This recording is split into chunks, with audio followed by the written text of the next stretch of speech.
Hello bachcho, let's read this question. So this question says, a soap bubble is being blown on a tube of radius 1 centimeter. The surface tension of the soap solution is 0.05 Newton per meter and the bubble makes an angle of 60 degree with the tube x on.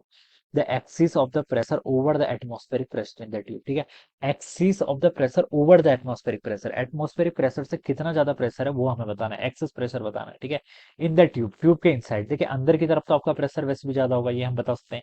जो आपका concave part होता है उस तरफ आपका pressure क्या होता है, ज्यादा होता है, ऐसे हम बताते हैं। ठीक है, इस क्वेश्चन का की कॉन्सेप्ट देखिए, एक्सेस प्रेशर लिख लीजिए। क्या लिख लीजिए? एक्सेस प्रेशर लिख लीजिए due to surface tension. Alright, ये क्या हो जाएगा, इसका की कॉन्सेप्ट हो जाएगा। तो देखिए मैं इस फिगर को, देखिए ये बबल ट्यूब वैसे काफी स्मॉल होती है, ठीक है, इसके रेडियस कम होगी, लेकिन फिगर अच्छा बन जाए इसलिए क्वेश्चन में आपको ये बड़ा बना रखा है। ठीक है, इस तरीके से आपको कोई बबल बनना है। ठीक है, ये आपका क्या बनना है, यहाँ पर कोई बबल बनना है। ठीक है, ये आपकी ट्यूब होगी। ठीक है, ये आपका ट्यूब का ऐसा क्रॉस सेक्शन है। ठीक है, ये आपका इस तरीके से, इसकी रेडियस आपको क्वेश्चन में गिवन की हुई शायद, ये देखिए लिखा हुआ है ट्यूब ऑफ रेडियस 1 सेंटीमीटर। ये डिस्टेंस आपकी 1, इसको मैं चलिए अभी के लिए स्मॉल आर लिख लेता हूँ। क्या लिख लेता हूँ? स्मॉल आर लिख लेता हूँ। ठीक है, ये एंगल देखिए कितना बना रही है, 60 डिग्री के इक्वल बना रही है। ठीक है, तो ये इसके परपेंडिकुलर होगा।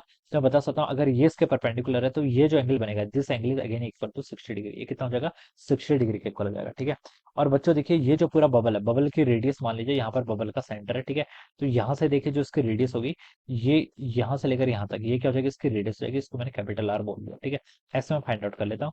और ये वाली डिस्टेंस आपका स्मॉल आर है, this is the radius of the tube. और कैपिटल आर क्या है, this is the radius of the bulb. ठीक है, सॉरी बबल। ठीक है, ये क्या हो जाएगा, रेडियस ऑफ द बबल हो जाएगा। ठीक है, अब एक्सेस प्रेशर बताना है। ठीक है, अब बच्चों देखिए आउटसाइड पार्ट का जो प्रेशर है इसको मैं पी आउट बोल देता हूँ, इनसाइड का जो प्रेशर है उसको मैं क्या बोलता हूँ, पी बोल देता हूँ। प्रेशर देखिए जिस साइड कनकेव पार्ट होता है, ये आपका कनकेव पार्ट है। ठीक है, कनकेव पार्ट देखिए, ये वाला पार्ट आपका कनकेव होता है जो अंदर की तरफ है, इस साइड पे आपका प्रेशर ज्यादा होता है। ठीक है, सरफेस टेंशन की प्रॉपर्टी में हमने पढ़ा है। और ये प्रेशर क्या कहलाता है, इस प्रेशर का जो डिफरेंस होता है इसे हम क्या बोलते हैं, एक्सेस प्रेशर।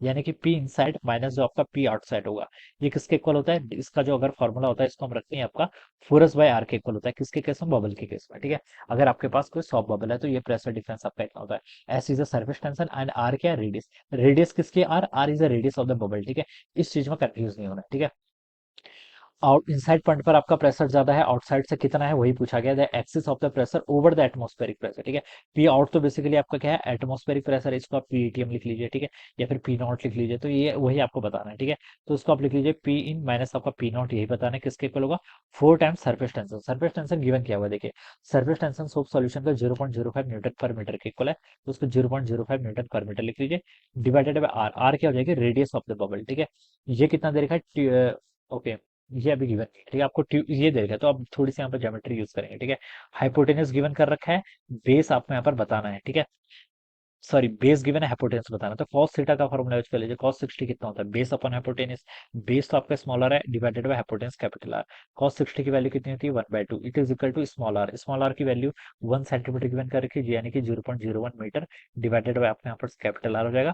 कैपिटल आर आपका हो गया 0.02 metre, this is the radius of the bubble. ठीक है, ये कैलकुलेट कर लिया, बस अब इसके यहाँ पर पुट कर लो कितना, 0.02 के इक्वल। ठीक है, इसको सॉल्व करूंगा तो कितना आएगा, 2.5 टाइम्स आएगा। ठीक है, 5/2 2.5 होता है ना, 2.5 इंटू 4 करेंगे तो 10, तो आपका 10 हो जाएगा, कितना हो जाएगा, 10। ठीक है, 10 ईटीएम लिख लीजिए या फिर 10 पास्कल लिख लीजिए। ठीक है, ये इसका आंसर हो जाना चाहिए। ठीक है, ऐसा इस सिस्टम में सॉल्व किया तो 10 पास्कल लिखे आपका थर्ड, सॉरी एटीएम की होगा, पास्कल ही होगा ना। ठीक है, प्रेशर की यूनिट क्या होती है, पास्कल तो होती है, न्यूटन पर मीटर स्क्वायर। ठीक है, तो 10 पास्कल यहाँ से आंसर हो जाएगा, जो कि आपका देखिए थर्ड वाला ऑप्शन है। ठीक है, कौन सा ऑप्शन आपका, थर्ड ऑप्शन है, एटमॉस्फेरिक प्रेशर ही कैलकुलेट करके बताना है ना आपको यहाँ पर। ठीक है, तो ये इसका आंसर हो जाएगा, this will be the answer of this question. ठीक है, 10 पास्कल, तो ऑप्शन 3 क्या हो जाएगा इसके regarding correct answer. Okay, so I hope you all understood this concept, all the best and thank you so much.